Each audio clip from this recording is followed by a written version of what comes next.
content over everything.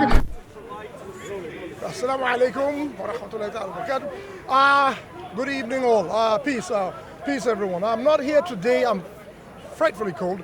I'm not here today essentially to reiterate what I've been saying for the last 2 weeks. What I will do in brief is say I stand by most of what I've said in the last 2 videos. Wherever I have made mistakes, it will be because this is unscripted. It's basically ad hoc. So I'm not speaking to the camera with a bunch of notes in front of me. I don't have a teleprompter. So of a necessity, there will be mistakes to be corrected. What I am saying, however, is let me preface comments by saying I am not a Muslim cleric. I do not stand here as a cleric. Do not let my clothing mislead you. There is no such thing as Muslim clothes. Muslim clothes conform to the criteria of not being too tightly fitting, too body fitting. That's all. This is Berber from Morocco. I'm not a Muslim cleric. I want to make that clear. What I also want to make clear is I do not appear on this platform to discuss religion in terms of its theological authenticity. I am not here to discuss that. What I am here to discuss is its fallout on people of African origin, be they in the continent or in the diaspora. This is what I mean to speak about. Having traveled most of the Afrosphere, the black world, as it were, I have noticed that whenever Europeans live amongst us, they live in the best parts of Africa and the Caribbean. When we live in Europe or America, we invariably are associated with the ghetto. There's a pattern there. And the pattern seems to redound to anti-blackness. And anti-blackness doesn't seem to be restricted to the capitalist West. Some of the poorest countries I have traveled to, where the people are non-African, seem to display traits of anti-blackness. This puzzles me. It makes me wonder whether they have learned it from the media. You must remember the movies Boys in the Hood and Juice. The guys I'm speaking to here might be too young to remember these movies, but these were the kind of movies that would go about the world. So perhaps the first time the Chinese, emergent China, not the old China, but emergent capitalist China would see black people would be in a movie like Juice or Boys in the Hood. Perhaps the same of Japan. So to some extent, what they know about us as black people is what they see of us from these movies. What they hear about us are from certain kinds of rap music, which may or may not portray us in the most flattering light. People be calling women the B word, people using the N word, and that sort of thing. And we know that black people, the musicians or the rappers, do not produce, apart from Jay-Z, the majority do not produce their music, and I've learned quite recently, the majority don't write their own lyrics. So that's another discussion to be had. So how does this factor into my 2 earlier discussions? Well, I don't want to sound as though I said so, but a couple days ago, a colonel in Iran was killed by a drone, by an American drone. And of course, it's all over the news. I don't even need to recap what's happened. What worries me, what saddens me, is the lukewarm response from the majority of the Muslim world, the 80% of the Muslim world to which I belong, which we loosely call Sunni. Where the response is not lukewarm, it's downright joyous. It's actually jubilant. And of course, the response is Qasim Soleimani has killed a large number of Sunnis in Iraq. And there is truth to that. As there is truth to any leader adopting a position, killing people who are opposed to him. I don't want to play top trumps, here's the word again, trumps, but there are many instances of Shia being killed by Sunni in Afghanistan, in Pakistan, in many parts of the world, in Bahrain, in Saudi Arabia, that famous Sheikh Nimr in Saudi Arabia, who was a Shia, and he was murdered. And so look, there's tit for tat on both sides. And I said in a video last week, I think the time has come for us to realize that if we don't sit down to a debate about the greater enemy, each group will get picked off one by one. For example, I'm old enough to remember, and I'm reiterating, just for the purposes of to cite a moral by using history. I'm old enough to remember the Iran-Iraq war in the 80s, when the fear of the Ayatollah Khomeini was such, the West incited the Iraqis under Saddam Hussein to fight with the people of Shalom, my brother. To fight, yes, ma'am. To fight with the people. To fight with the Iranians. I don't want to get too sidetracked. You see, when I start greeting, I start losing my thread.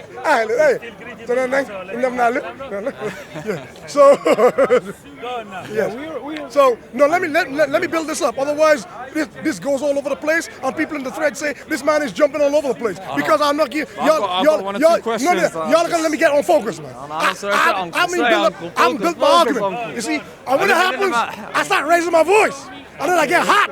And then people say, the brother is shouting again. No, I'm trying to shout him down because he's making too much noise in my ear. No, you don't want to high blood pressure. I'm just hearing that dude. That dude is in my ear. That dude is like an earworm because he's on my same subject.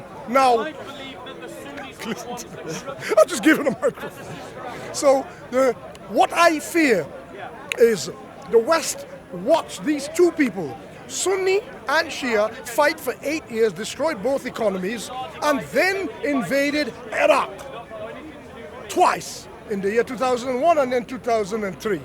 They invaded Iraq, you know, the Gulf Wars. George Bush father, George Bush Jr. Right, for senior. Yeah.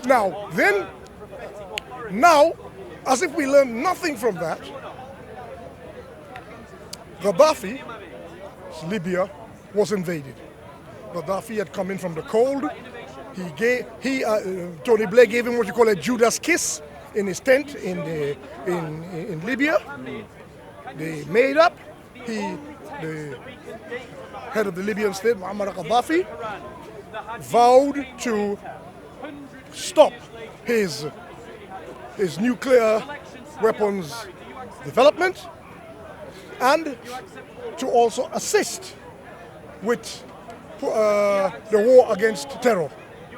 And the West actually sent a lot of people to Libya in what is called extraordinary rendition.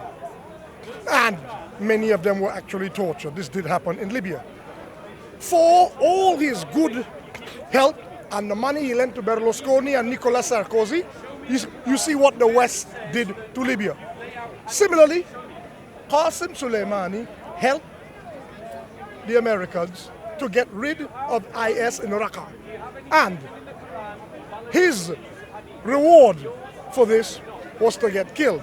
So what you're looking at is a country like Iran, which is not known for suicide bombing. Iranians are not known. You hardly, I don't know if you can recount one instance of Iranians involved in suicide bombing. I don't think you can.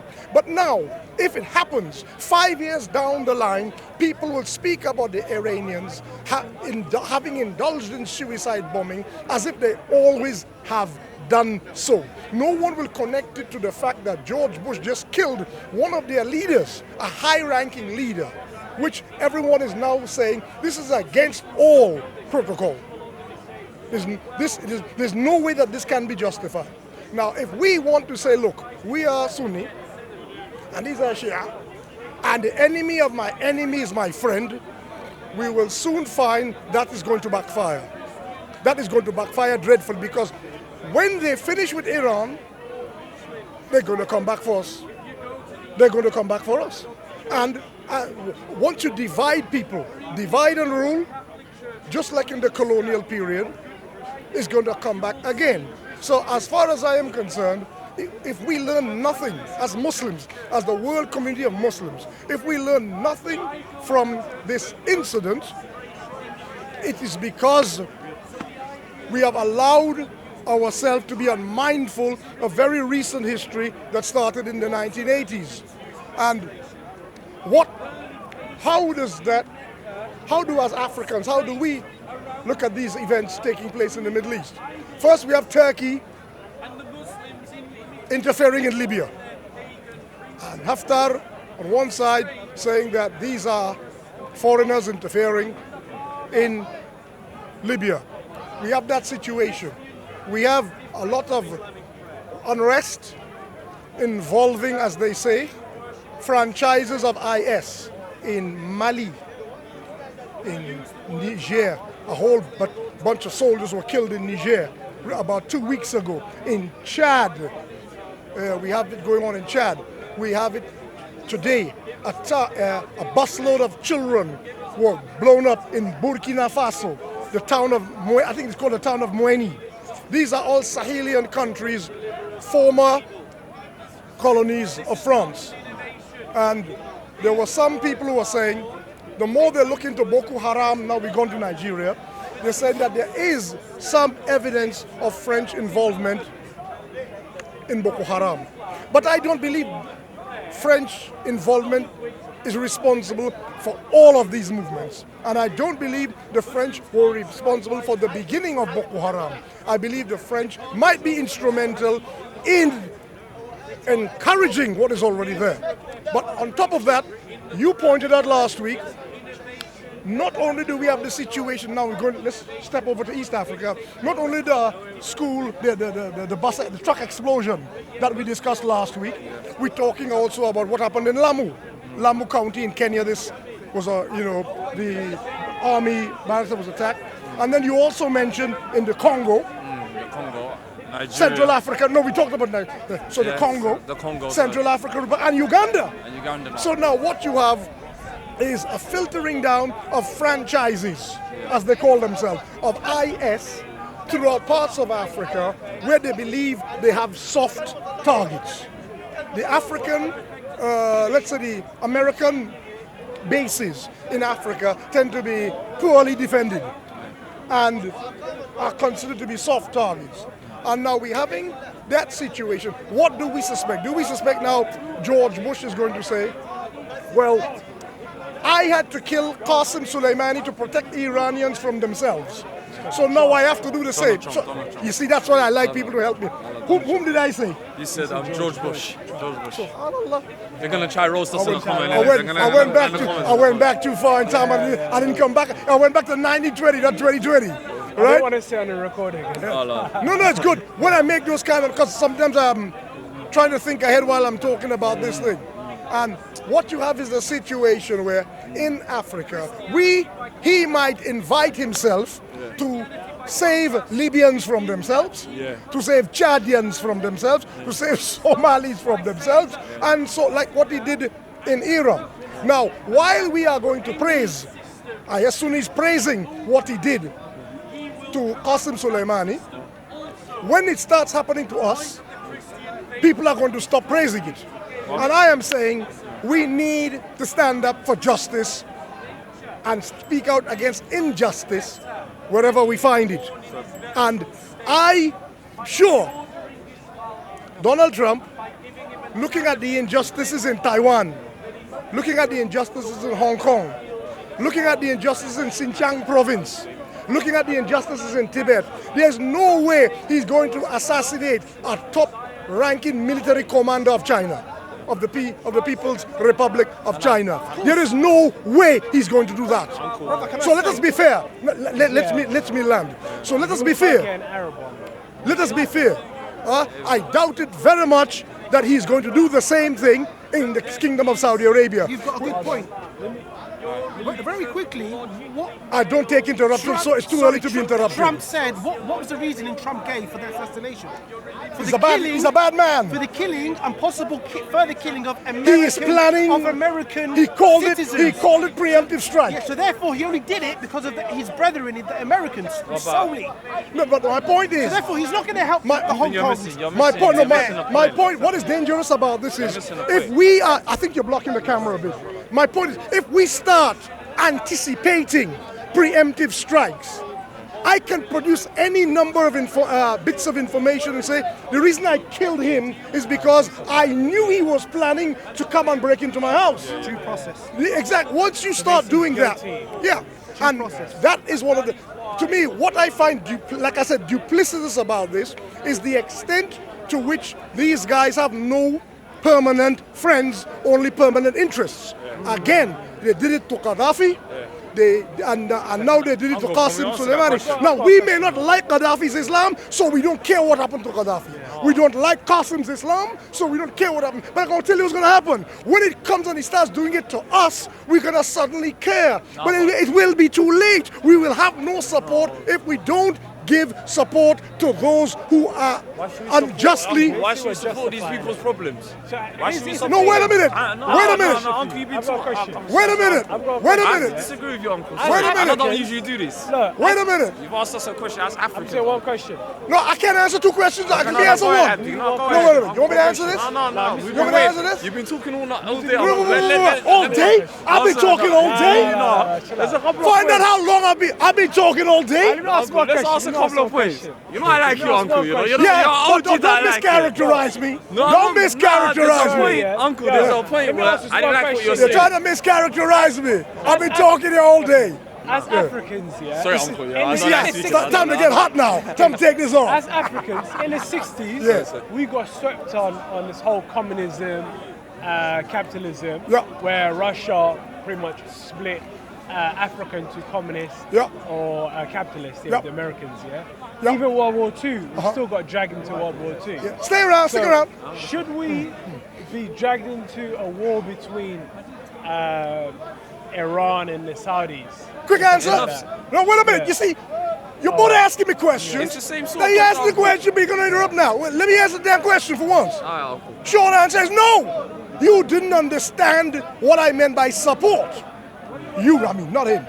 You didn't understand what I meant by support. Last week, I'm tired of Arab, my dear proxy brother, wars. I'm tired of Arab yo, proxy wars. you see, What it is, Uncle. You've asked us an African question. no, And man, then you're ask not it African listening. way. You're mischaracterizing me. I'm just saying, stop caring about Arab problems. You're Fuck mischaracterizing. it, No, let's not fuck swear. Let's not swear. Let's not swear. So forget their problems. Not How about let. that? Wait a minute. Listen to this, yeah. We I'm tired of time. last I'm tired week. for Arabs, man. I don't know if you saw my video last week. I didn't say it. Well, you see, he saw it. I saw it. You must have seen it. I was in it. And no, but earlier when you were over there, you didn't hear. yeah, So I maybe was. you didn't look. I hope you looked at it. I saw Let me finish speaking for a second, guys. We're doing too much interruption. No. Now listen, you saw my video last week, and I spoke about Palestine. What did I say? What did I say about moral support? Yeah. But not military support. No, but it's getting too No, much wait a now, minute. Uncle. Every You minute, didn't like, listen to me, man. This type I of can stuff, tell. they distract African problems. When That's you what it didn't is. listen to me. That's red what it is. carpet, Because these Yeah, man, I'm not going to Khalid. say their problems. Their problems Why do their first, problems and not Yeah, African Khalid. stuff? on the back bench. Brother Khalid, if you I'm listen, full stop. if you I'm sick and tired listen of to tired. what I said, you Arab wouldn't be. problems, Brother Khalid, if you Forget all listen of to this. my video last all week, Arab problems are Muslim problems, Uncle. Brother That's Khalid. another thing. Brother Khalid, That's young, another young thing. These brother, man, nah, it's not young brother. young thing. brother, Oh, a big listen man. to the video. There's a danger. No, you didn't listen. Wait a minute. I'm trying to. I can't do this, you know. I can't be putting out small fires. Okay, go on. If you listen to my video, what I said last week, and I made my point abundantly clear. I said, look, there are problems in the world. We Africans have to fix ours. If you're weak, you can't help somebody have no who's stronger than you. Yes. No, I said last week, and I must have spent about 5 to 10 minutes on this, that Palestine has my moral support. But until I see young Saudi Arabians going to fight the Zionist state of Israel, they can only have my moral support.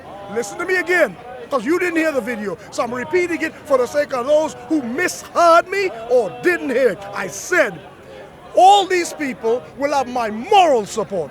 But until I see military support on the ground, Saudis, fat cat Saudis, bloated capitalist Kuwaitis, rich Qataris going to die. Yes. Die for Israel, for Palestine, For their fellow fighting Arabs, the for their fellow Zionist state of Israel. Palestine will have my moral support. That was what I said. So if I stand here telling you that the world ummah, which I believe is a work in progress, and you turned up. If I say to you that we need, Eesa got heated between me and Uncle today. we need to understand the great game. You're the best guy to All say right, that. cool. You came early today, mashallah. I think Dawuud wants to talk. We'll get Dawuud in a minute.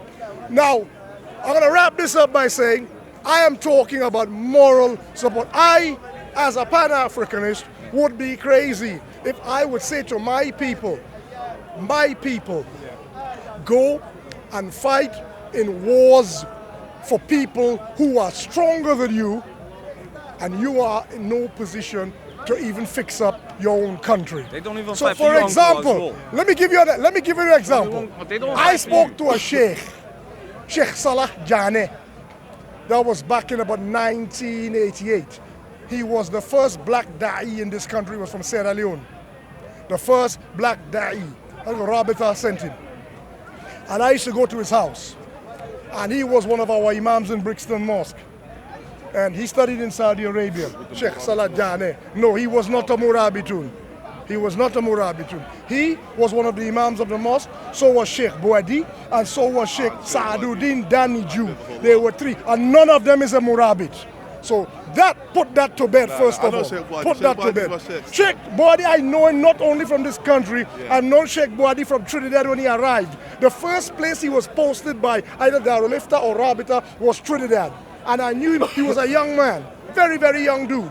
And I known Sheikh Bouadi, 13 years he lived in Trinidad. When the Muslim coup took place in Trinidad, he then left, came to London, joined us at Brixton Mosque. Sheikh Salah, I'm talking Sheikh Salah now. Sheikh Salah told me about the time when Arabs joined Saddam Hussein to fight Ayatollah Khomeini. Arabs. They didn't join him because they were religious, because Saddam was not a religious Muslim. Saddam only put La ilaha illallah Muhammad Rasulullah on his flag after the first Gulf War. It was not on the flag. The flag, these are the colors. After the first Gulf War, when he wanted to garner support, he put some Arabic writing across his flag. No, but wait a minute. The point I'm trying to make is this. You see, sidetracking, man. Let me make my point, man. There's a reason for that. We're not sidetracking you, Uncle. Let me land. I'm trying to make a point. Right?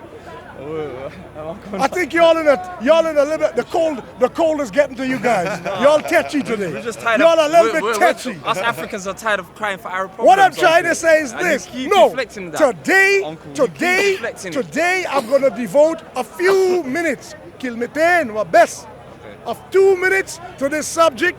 And what I'm trying to say, Sheikh Salah are the people I want to meet here.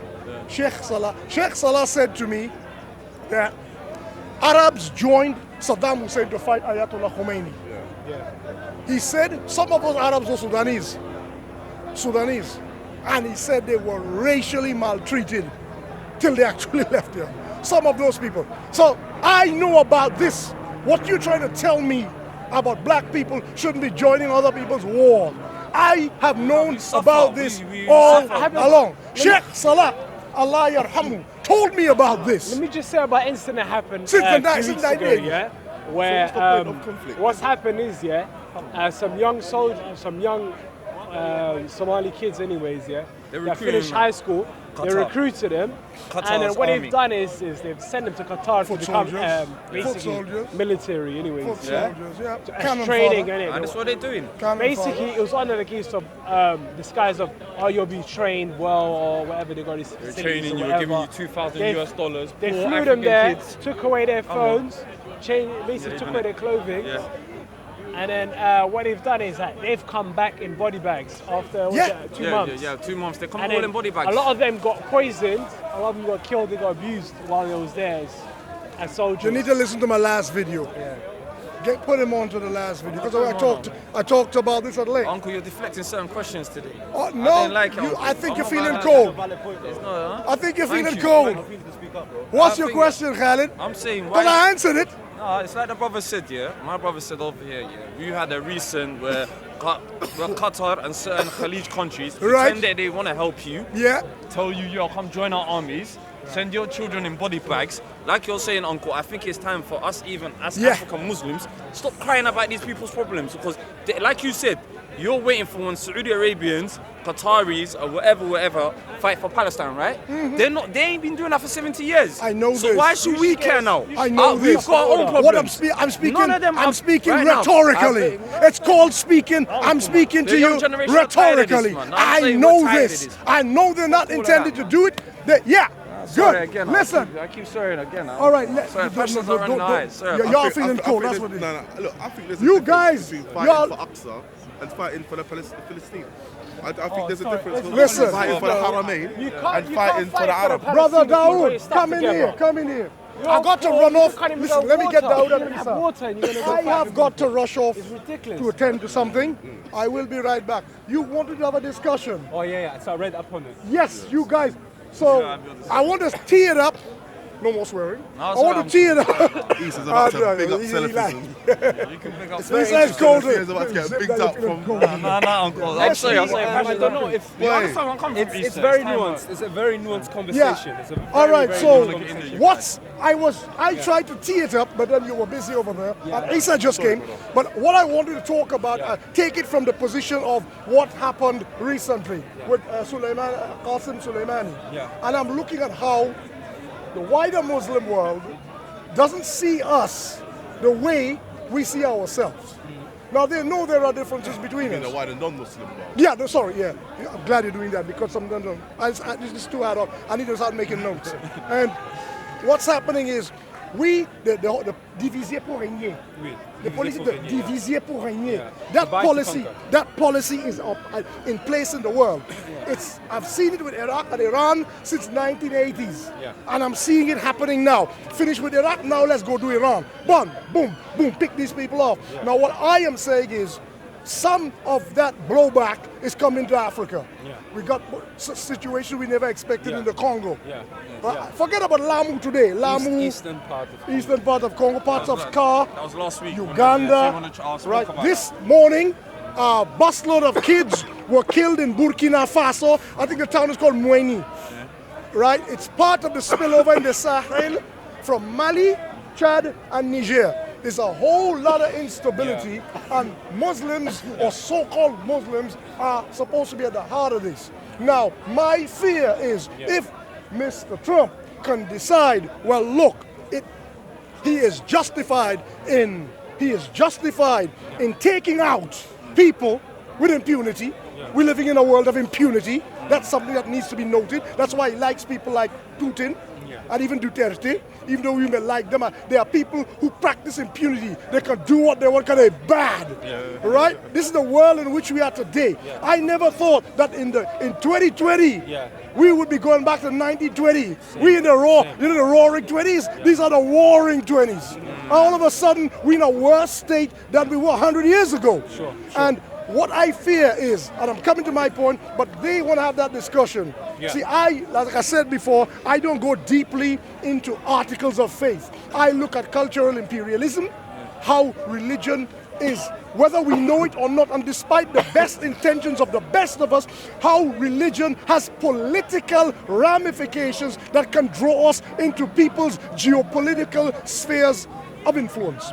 That's what I want to look at, and why Africa, as a people who are despised throughout the world, where anti-blackness is common in feminism, socialism, among Muslims, in every ism you find, there's anti-blackness.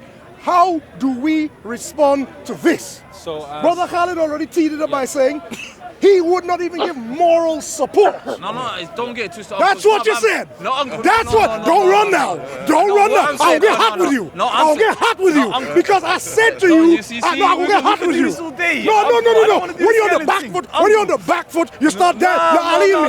You start. Alaikum salam. You're Muhammad alien me. You're alien me. You're rope for dope. I said. What is it? No. Okay. No. What I said is this. What I said was this. Okay, I said, listen to what I said. I said, and you were witness everything. I said, no. Come on, COE. He doesn't edit as well. No, good. Don't have no filter. Have no filter. You don't edit. These people, But what is it that you said? I don't understand. What I said was, as a Muslim, we have to be concerned with the geopolitical happenings, events unfolding in the Muslim world. Yes. And I say, as Muslims, whilst I do not believe there's an actual ummah, there's an aspirational ummah. Yes. There's an ummah we should strive for. However, given the nature of anti-blackness, I am not going to die for Palestinians. Before a Saudi, a Qatari, or you were here last week, you heard my video, and partly you didn't hear, so I had to repeat it. But what brother Khalid, or I said brother Khalid, but I said, bro, wait a minute, man. I said, brother Khalid, I will give moral support. What did I put my hand? Did I not say this? Yeah. Or what do you say after that? I'm saying I'm tired of this. Okay, I'm cool. tired. As what happened in Somalia right now. But I you don't won't see give- none of that. No, it's not even that. I'm just saying, like you're saying, Arab problems are not all Islamic Okay, problems. what's he saying? think Tell me. And that's what I'm trying to demonstrate. And that's the what issue we is Muslims what's do. going on. And that's what the Muslims The do. Cold War is I'm going with you, on I'm right with you. now. People Within the I'm with Arab you. world, I'm with you. But they only make Africans it have become a I'm pawn. with you. That's No. what's happened. Huh? My country's Yeah. been torn apart Yes. due to the Arab Cold War that's going on. Good. Between Yeah. the Saudis, the Qatar. Iranians, Yep. the Qataris, the Turks, Turks, and Emiratis. Yep. Yes. So what's happening is they're trying to buy the politicians in the north and Where the you south Is that on and a so political- on. is that on a political level, or is Somalia. that Anyways, on the yeah. ground, I think? No, I'm with saying all all that. over, all over, all over. No, So I no, agree, we're going to look out for ourselves. They're destabilizing the country Is it the Qatari? to I'm tear the sorry. country apart to you Yeah. got to support Qatar or you got to support the Saudis. Yeah. Do you understand? So either side you lose. The current government had decided not to take a side. Well, that's what- And that- they've been punished. Wait a minute, They've been punished. I'm for not letting taking him a side. explain. He just That's explained it what's himself. All right, he's explained it. Now, what I'm saying to you is this. You and this brother Eesa are going to step up because some people, they're going to go. I got to go check them out. Sure. So your discussion, and in your discussion, what I want us to look at is how we can remain good Muslims without being drawn into other people's fight. Jamaicans say, not Jamaicans, yes, I want you, dog that business in a pussy fight. Jamaicans say, dog that business in a pussy fight, right? You should understand. You mix with another young man. I just got that. Dogs have no business with cat yeah. fights. Yes. You see? And I would like us to be able to tread away through being good Muslims and being good Africans and not being sucked into being foot soldiers in other people's wars. I'm gonna leave the microphone to you and I'll come back after. I'm gonna take care of something. No, it's him and this brother. You wanna moderate this, brother Khalid? Do you want to come back, Sheikh? Yeah, I'm coming. No, Sabahtum, I'm just... I think Sheikh Danjuma basically is 2 steps ahead of what he wants to do with this conversation. I have actually, there's like, what else is telling you, there's loads of papers. One paper I looked at, well there's 3 papers I looked at, but one paper I looked at proper was by a West African academic by the name of Abdullahi. He's a West African Abdullahi. What was his surname? I forgot. Anyway, the paper is about the Salafi revolution in West Africa, right? And I'm paraphrasing the title of the paper. And what I found interesting, because I had preconceived notions, because I had looked into this previously, but now I've looked at it very in detail, and it's a very, very, very nuanced conversation. What Sheikh Danjuma is saying is there's some truth to it, but it's not the entire picture. Right. It's not the entire picture. So what I wanted to do, because I know Sheikh Danjuma's coming from one angle and I'm coming from another. So my point is to say I understand what Sheikh Danjuma says in terms of like a geopolitical ramification. Yeah. What I don't agree with though is the merging, of the actual Salafi creed itself as a theoretical thing, right? And then linking it to how Saudi Arabia's done whatever they've done with the religion, or how it's been exported out to the African countries or worldwide. The geopolitical ramifications are come about for me as because of the ignorance of the people in actually applying the theory that they're trying to apply.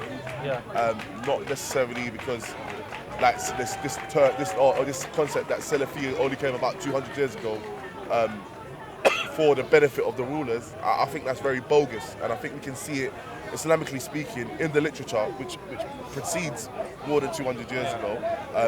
But again, I hear what the Sheikh is saying. There have been with recent Salafi movements, the preference, for example, of Arab culture over African culture, or people being docile or not speaking to power, that sort of thing that's there. But well, it's actually different, and that's what I'm trying to say. You must really look into the details. Once you start reading what actually happens and who is who and who's part of what movement. For example, there's this movement called let's be honest, Salafi is pretty pro-government. It's Islafa. What would you mean very beneficial when you for say? government. But you see, that's what I'm trying to say. What are you talking about? So what region is he talking about? Let's talk. It's clearly Which region? It's clearly to the Middle East. Middle East. Okay, but we talk about West Africa. Yeah. So when you say it's pro-government, yeah, it is pro-government. Elaborate. For example, it's very beneficial for government, as in advises the people not to speak out against rulers. Okay, is that by coincidence, or is it something designed? No, it's just like that. It's just I don't think it's designed like that. I'm not too sure if it's designed like that. So then, but it is very beneficial for whichever current government. This is what I'm trying to say. Look, this conversation, wallahi, it's not one and two. Wallahi, it's not black and white. Wallahi, the reason why is because I know that most times, when we're talking about Salafiyyah, we're not talking about Africa. The conversation automatically flips towards the Middle East and how it is that. But who we talk about? That's the whole aim was Africa, about, right? Salafiyyah in Africa. Okay. Now let's talk about Salafiyyah in West Africa. For example, are we only keeping it to one region, or should we do the whole Africa? To be honest, I don't think you can isolate it, because what's been said is Salafi has been imported from the Middle East. You will have to into Africa. Because any theology or any idea, when it manifests in a society, it manifests differently due to the elements that are prevalent in a society. For example, if you talk about Salafi in Saudi Arabia, like he was doing, or the Middle East, the Middle East is pretty stable. It's a pretty stable country. The citizens are fine. They're doing fine. There aren't any outside forces influencing directly its citizens. If you think about the Arab Spring. No, I'm saying like the Middle East, as in like the Gulf states, right? Yeah. If you look at Would outside, you not include Bahrain in that? yeah, there's some Iranian influence in there, but I'm saying, generally speaking, like the outside influence aren't as prevalent. Therefore, I agree with him. You may perceive Salafiyyah to be pro-government. Let me give you an example in an area in Nigeria, and it's called Zakariya. And there's a Sheikh who got killed in 2014 by the name of Sheikh Muhammad Awal Albani. Okay? And he is a propagator of Salafiyyah in Nigeria. And this man was killed. Why was he killed? Because he was speaking out against fractions of people.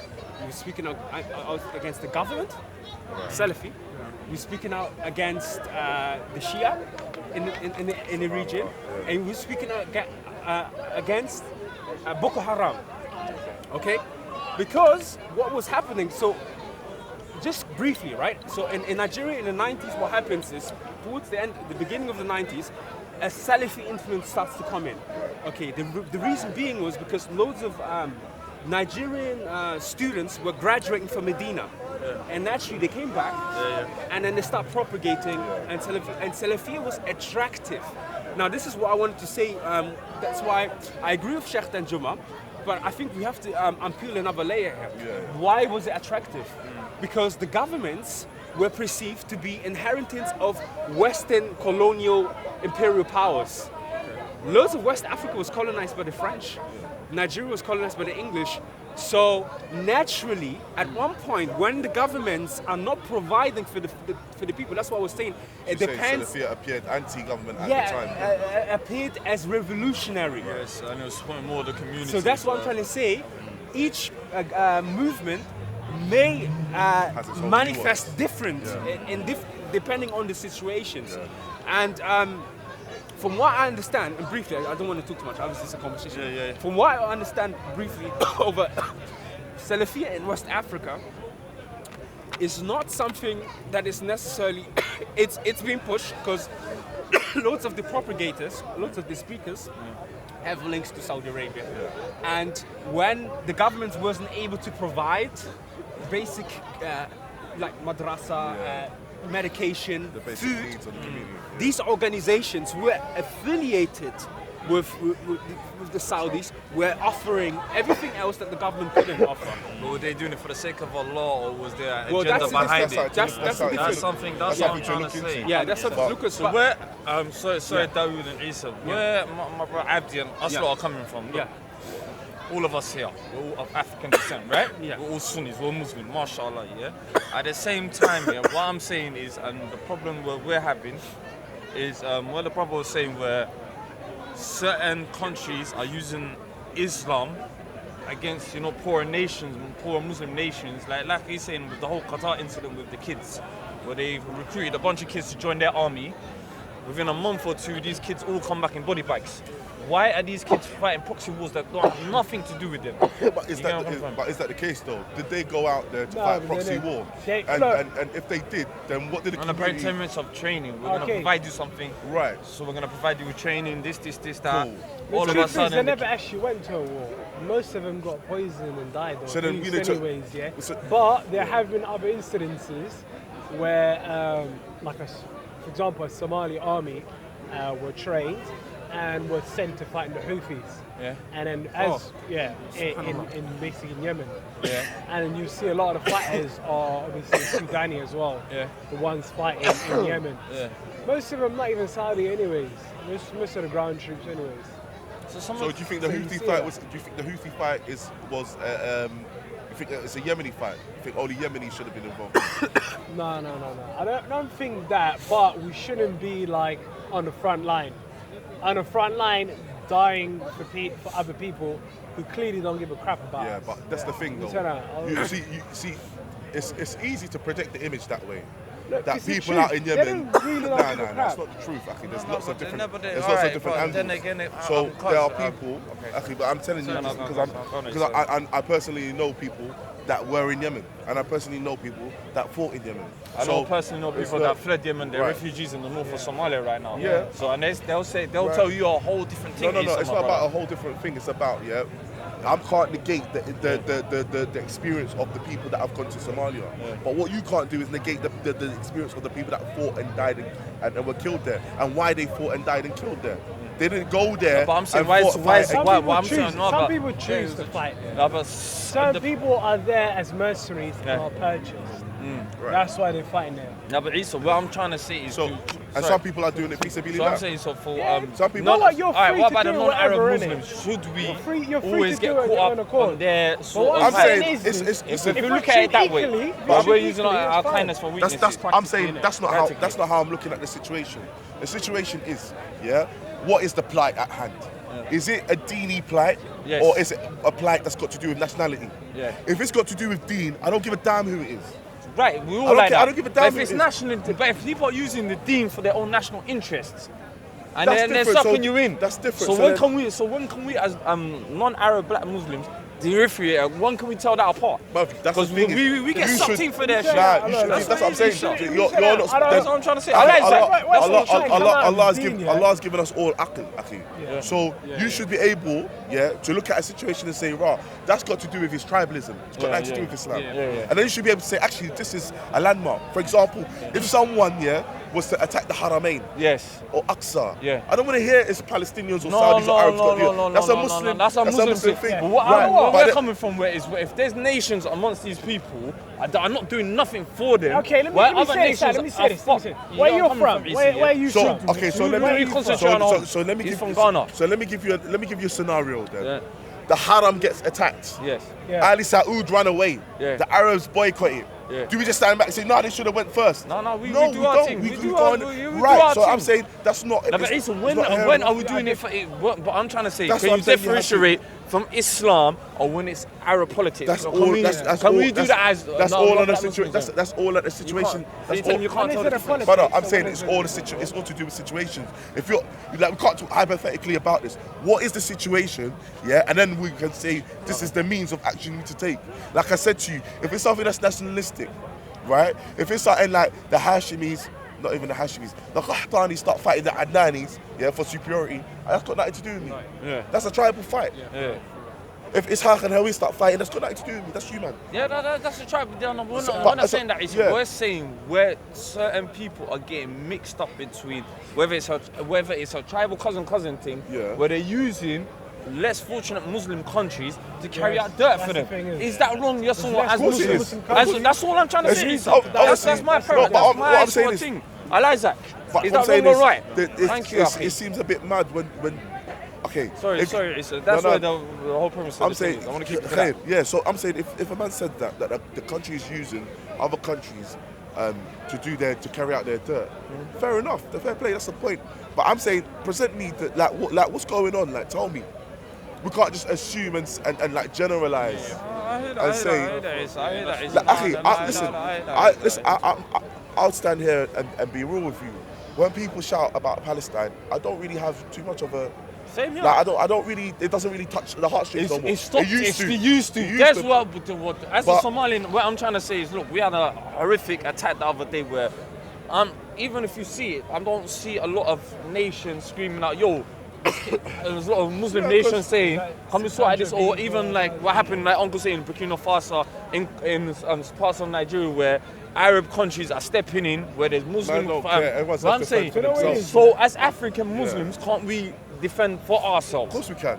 Can we? Of That's course the we question. can. That's what we should Are we do. allowed to? That's Are we allowed what we to? should do. That's another thing. Are we allowed to? Who's allowed gonna hold our hands back? I don't think we're Who's allowed gonna hold to. us back? I think there's some Arab supremacy going on. Then we're idiots for leaving. Have Arab supremacy it's- within the black Muslims. I'm saying bruv. that we're You think They so? won't shed a tear then we are for their idiots own then. brothers and sisters, but they shed this tear for a fair-skinned Muslim. Brother, I said it. bruv. You said it. But I said it like 3 times. I said it like 3 times. Then we are idiots. If we're gonna sit there, and cry for That's it. people, not cry for ourselves, then we're idiots. Yeah, We've got no one else to blame. Idiots. We've got no one else to blame. So we need to look internally, and see that why is it that when my brother next door to me dies, I don't give a damn. But when someone halfway Over across the there, world yes. dies, I'm gonna damn, bro. That's something wrong with you, and it's got nothing to do. So As it's you said, there's something wrong with you, But the problem is, there's a lot of that same issue is with a lot of black Muslims. They don't see like they don't see people who look like them as Muslims. They'll associate Muslims with people who may look Arab or whatever and so on. That's who they associate. That's not a black Muslim thing. Subconsciously. That's a worldwide thing. Remember a couple of months ago, me and you and a brother were talking about it. A certain man won't even say salam alaikum to me. And I was like, you know what it is? It's maybe like that is in the shit. subconscious. But I do the same in the thing. subconscious, I don't assume that a there's man value with a to beard is a life. Muslim. We I don't see assume that a man other that looks people's like an Arab life is a as more Muslim. valuable I don't even assume that than a man ourselves. Somali is a Muslim. So it's self-hatred. Self-hatred. Until I see a sign. No, it's not self-hatred. It's subconsciously. We've put a hierarchy where we feel compassion towards certain people and less compassion for people. That's who a mass look like us. generalisation still. And I that's can't get behind that. psychologically. That's a mass generalisation. I can't get behind What do you that. think about that, though? psychologically, What do you think it's- about that? it's issue globally. Globally, where we empathise for more for other people's struggles than our own, as a ummah, as a black hits ummah. us harder. Let's put it that way. Personally, Do I you don't think think so? I don't so think that can be many ways. substantiated. I'm not saying there ain't people, but I don't think it's an issue like man's making it out. Like, yes, I'm saying really and truly, it's only people that are really practicing that get their hearts out really like that. People that have got a zeal for Islam are the people that get tugged by the heartstrings. Yeah. Because there's certain slogans that get put on man, and you think, oh yeah, my brother over there is dying, Whereas those same people, they don't get that same. In they don't Central get that same Africa, like syllabus. you know when Central Africa was going Bruv, through and it's Mauritania is still- going still through. now, bruv. Like right now, there's brothers locked in cages in Libya that are getting horrendously Okay. raped and killed. Yeah, but no No one. one- How comes no that's one's talking so? about it. But it's No one's still talking about it. happening. But I've heard Man will people, get I hear people eaten. crying Yeah. about In the Central Africa, man getting destabilization eaten, bruv. in Man, Libya, no but one they don't mentions talk about the slaves in Libya. And the slaves, I yeah. mean, So that's a load of rubbish, isn't it man. up to us to start highlighting our Of issues? course it then? is, bruv. And start talking about, we need to start stop making. complaining about other, bruv. Yeah. The real talk, we need to stop complaining about them. Cause they're gonna do what they're gonna do in it. Yeah. Yeah, but they keep sucking us into their thing. Yeah, but I When think we that's what I'm do saying. complain, But then we're the when we get the You ball should off be the and smart it's like, enough. ah. You should be I'm saying smart we're enough, Come on, yeah, Eesa. We're the ones to being block dunce out. about it. Yeah. We're the ones being dunce about it because when the shoe's on the other foot, like you said, bruv, no one, they're not out there. They're not I out don't there, see, numbers. I don't see Al Jazeera and their thing like reporting on them things there. I don't see that, I don't bruv. see that outlets doing that. So I'm saying, raw, fool me once, yeah, but fool me twice, bruv. Come on, man. Now it's been gone 15 bruv. years, 40 years. We're tired of it. We've been stung, bruv. How many times? I lie. For man to know. I lie, Bruv. fam. And bruv, obviously it's a generalisation again. There are beautiful Arab brothers that will get up for man. I'm not saying yeah? that. I'm saying even in Yemen. Look, I'm all about fighting for the Ummah, but I'm saying is don't be a pawn. And I think the black Ummah has been a pawn for years. Yes or no, Eesa? Yeah, but I'm saying why though? There's something about the Africans. There's something about the Africans, something about the black. It's subconscious. It's not subconscious, bruv. It's about us. It's about our psyche. You've made the hierarchy. Why though? Why? Because you've been taught like that. No, not you've been raised. Africa was like the center, but Africa was the center of teaching. How do we allow other people to come in and then impose their shit on us? Someone sold us out. We sold us out, fam. We sold ourselves out. So I'm saying it's got to do with us then. So it's our mentality. So we need to fix ourselves. It is us. Bruv, I'm saying, listen, bruv, we had unis in Timbuktu. Kemet is there, it's ma'aruf for the people, for them to know, bro. We're not stupid people, but our psyche, we've been moving down. And the majority of the stupidity as well, it's got to do with, sorry to say, tribalism. Yeah, definitely as well. I think tribalism definitely more so in the east than the west, but it's the west still has their issues with tribalism as well. We've got plenty of issues. Nigeria's got loads of issues with But the difference is though, people have been leveraging tribalism to get us to kill each other or to use us against each other. But then sadly, they've been doing it for 100 years and somehow we still haven't learned from it. We're still doing the same mistakes, falling into the same tricks. That's the thing, bro, because we're going through the same the people listen to the nasiha, bro. Do people listen to the nasiha? You'll sit on a hangout and I will tell you, actually, the Arab is better. It is our fault. Because a lot of these people you know what I'm saying? are using the same tactics they've been using. And we still haven't learned from it. You bun it. You bun it, bro. If it's deeply embedded, you hear me? Yes, Gabs. If it's deeply embedded, you bun it, bro. That's some Egypt thing, bro. What? I'm just saying. The Arab is better. How? Says who?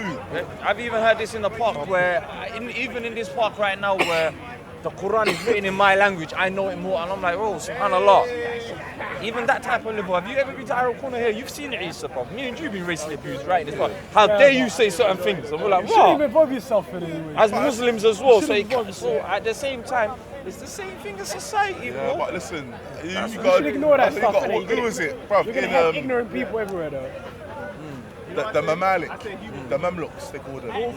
They were slaves, bro. What did they do? They flipped the status quo. Why? Because they had the power and they had the smarts and the know-how, to the point where the slaves end up becoming the leaders and the kings. We need to flip the paradigm, stop being so subservient to other people. That's what I've being so subservient, bro. I've been preaching that for a long time. Fuck when being subservient. I'm done with that shit. I'm done with that shit. The old generation shit where yes, fuck that. Part of it is also as well, Akhi, the veneration, and people might not like this, Akhi, the veneration of the scholars, bro. Some people have venerated the scholars so much so, they don't realise, that these people, when a man gives a fatwa based on him living in the desert, that doesn't apply to you, or it can apply to you. But for more intents and purposes, that's not going to apply for you. So I'm saying, when when the temperature hits like mad cold temperatures at night in the desert, bro, you might be in the jungle, you're not going to feel that, right? There are certain statements that you go back into the books of fiqh and we burn fire on them all day long, bro. Where a man can say to a man, if it's mad, because I get vexed now. I've been getting vexed all day, so don't worry about it. Bro, they say stuff like, I can marry your black daughter away, right? Because she's from the lowly people. And if I marry her off, you as her guardian don't have any say in the annulment of that marriage. Why?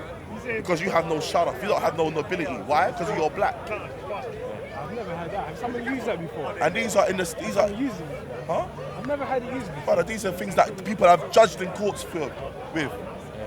If that a man's wali can come, for example, if you married an Arab, a Hashimi, let's say, Qurashi Hashimi, and then her uncle found out, she says, this brother's Somali, like they're not on our level.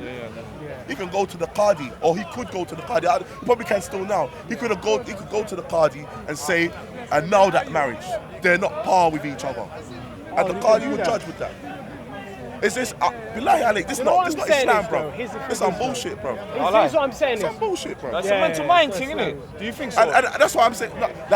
We will say, nah, fear Allah, taqillah, these are the Ahl. No, I don't give a damn, bro. They try to control you. Sometimes it is not safe. Listen, the thing is, yeah, for me, I can compartmentalize, yeah? There are people, scholars that have made racist statements. I reject their racist statements and I can take their other stuff. But I'm still going to call them out on the racism, bruv. It's blatant racism.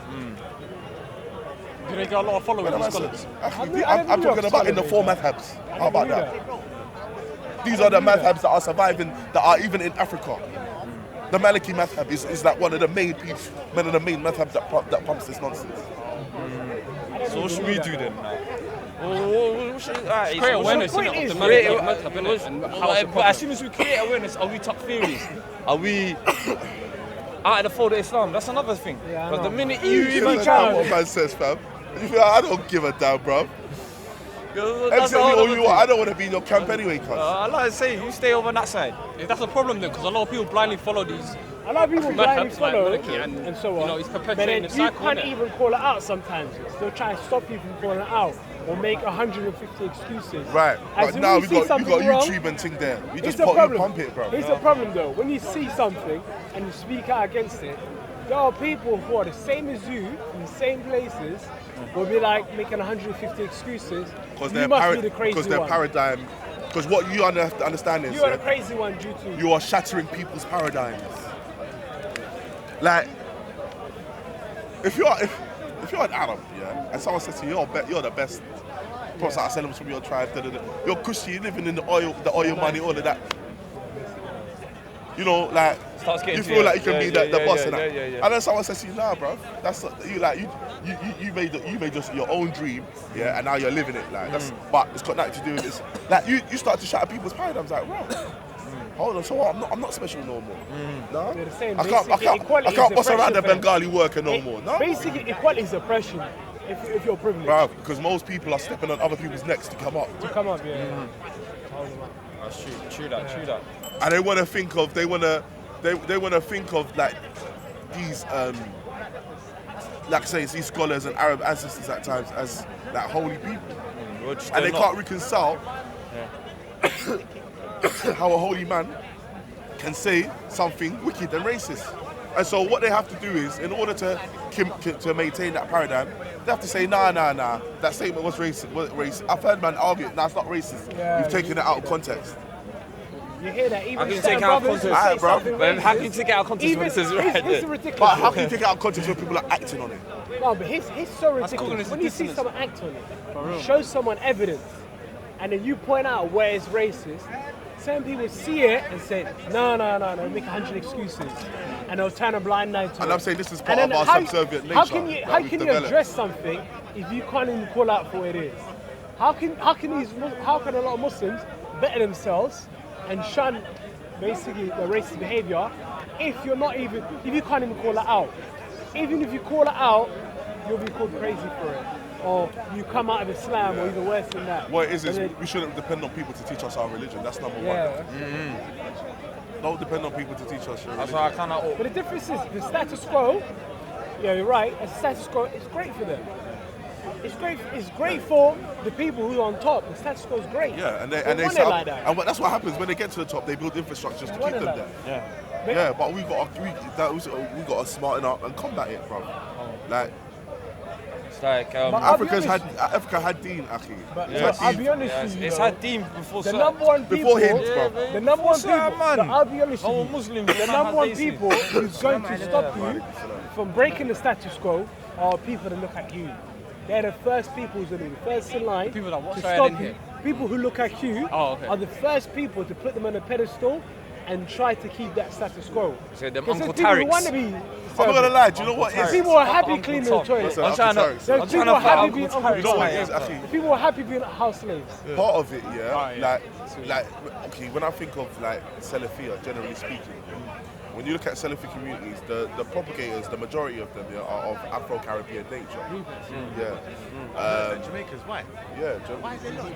Because even like, I think even like Because the brothers leaders brother, is resources as well. Jamaican. You can't imagine the resources they have. You can't imagine the resources. You know, the money, it's all about the money. What it finance. is. You have to go back to finance. What it is the appeal of a puritanical Islam, and away from like Christianity. A lot of people come in off of their Catholicism. A lot of people come from Christianity. They're thinking, this stuff is all mash up. So they come off of that. And remember as well, Afro-Caribbeans, generally speaking, the culture, most of it's been stolen, and you've had to replace it. That's right. Yeah. So it's basically like the Hebrew Israelite movement as well. Yeah. So what it is when they find a movement puritanical and they believe that they're pleasing Allah, who are they learning it from? They're learning it from people that are grounded in knowledge, but are also grounded in the Arabic culture. Arabic. Yeah. So they're knowledgeable. So for example, like for me, if I went down the route, Mashahada, what would have happened is I would have went to Medina. Okay. And then I would have studied under some scholars in Medina.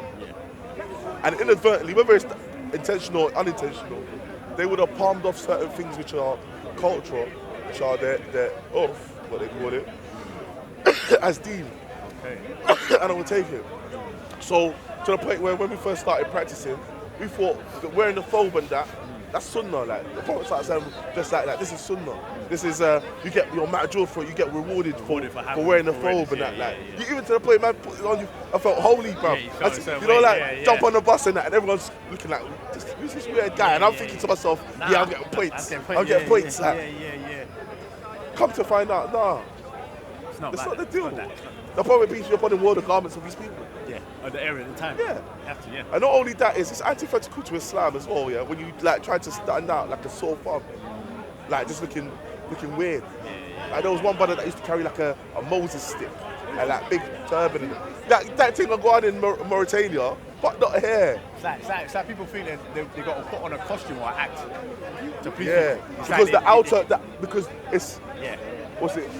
Not that as above, so below, but what's outside, they're trying to purify the inside by doing the outward action. Outward actions, But the outward action, it doesn't matter.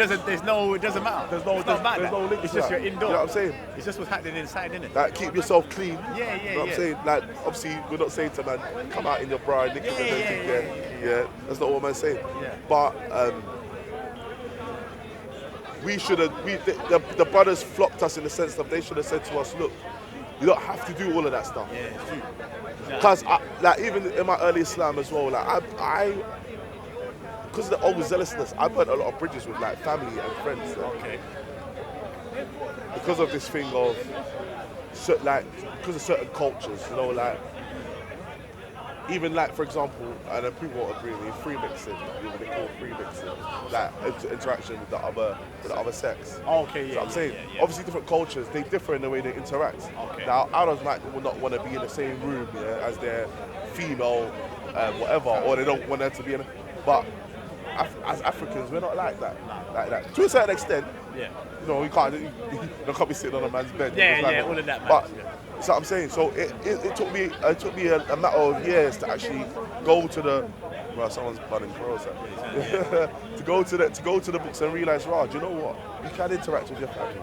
Like even in to the point where. So my question would be then, who these teachers and these stuff that you're talking about, and you said that you should come. Who are the ones that's pushing that forward? Where's it come from? Who would you say is not to blame? Because you won't say it's like. That's the thing. I don't know if it's fully intentional. Yeah, that's the thing. Yeah. Or part of it's unintentional. Part of it is. I think the failure is on us, to be honest. The failure is on us for us not to be able to what's the word sort of decipher between what a man presented. From the text. And to a certain extent as well, we do when we start out for a bit. Surrender our thinking, our critical thinking sometimes to a person who's teaching us. Because we think, that person knows better. And more time, they do know better. But that person has his own mistakes, his own hang-ups, his own cultural upbringing. There's a whole load of factors in there that affect that person. From your Man, say it straight. Man, don't listen to BBC. Man, don't listen to ITV. Listen. COE. Man, don't listen to BBC. Man, don't listen to ITV. I don't even listen to Sky TV. I just listen to COE. Man, don't listen to BBC. Man, don't listen to ITV. I don't listen to Sky TV. Man, don't listen to COE. Man, just listen to COE. I've seen loads of people from the community follow the pastor. The moment the pastor says one thing that slips out. Crumbles. You know what? Because they put this. That's what they're. They're forgetting that he's still a man. He's still going to be judged. He's still got to go through That's trials and tribulations. You know what I mean? So, with regards to obviously the clothing and all this stuff for the people, if we're still not reading our own text, remember, there's no